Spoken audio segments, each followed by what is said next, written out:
ITV acted today to try to put an end to the speculation and damaging infighting that has been going on over its daytime programme this morning. It has called in a barrister to examine the facts. ITV also revealed it had questioned both presenter Phillip Schofield and the young man he was having an affair with as recently as this month.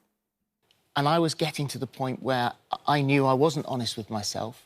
ITV says it feels badly let down by Phillip Schofield, and it is the extent of his deception that has made an external examination of events preceding his departure from ITV necessary. In a letter to the government and to MPs, ITV Chief Executive Carolyn McCall sets out, as she puts it, some facts about the network's investigation of reports of Schofield's affair with a younger member of staff. Given the ongoing rumours, she says, we continue to ask questions of both parties who both continue to deny the rumours, including as recently as this month.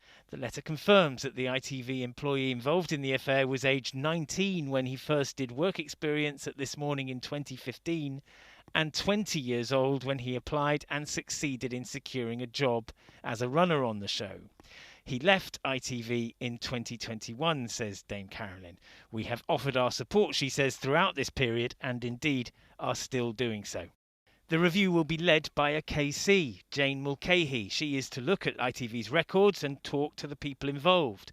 Her work will also consider whether ITV needs to change or strengthen any relevant processes or policies. I think it's very important for ITV to have this investigation to lay to rest the rumor mill. There have been many allegations of, quote unquote, a cover-up by the CEO, Carolyn McCall.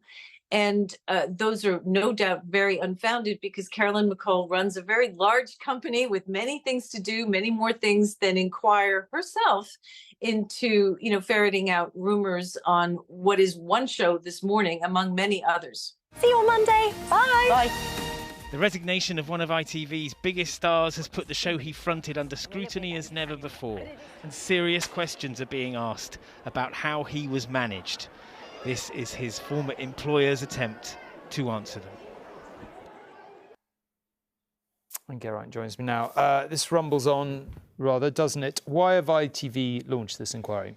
Well, as well as addressing the Schofield issue, I think it's also a response to some of the wider claims that have been made about bad management at This Morning over the last 10 days or so, notably by Dr. Ranj Singh, was one of the show's main contributors, says he was managed out of the programme after he complained about its toxic culture, in his words. Dame Carolyn addresses that directly in the letter. She says his complaint was investigated by an external advisor. No evidence of bullying or discrimination was found. But it's also, Tom, this letter, as well as being addressed to the Culture Secretary, it was also addressed to the head of Ofcom, the media regulator. And that's because safeguarding, making sure that people who work on or who appear on television programmes are properly looked after is an extremely serious issue in television right now. And ITV wants to reassure the regulator that it takes that issue seriously, and it wants to do that before at least one of its senior executives has to go before the Culture Select Committee of MPs to answer questions about the Schofield affair and how it was handled next week. Right, also very clear. Thank you very much indeed.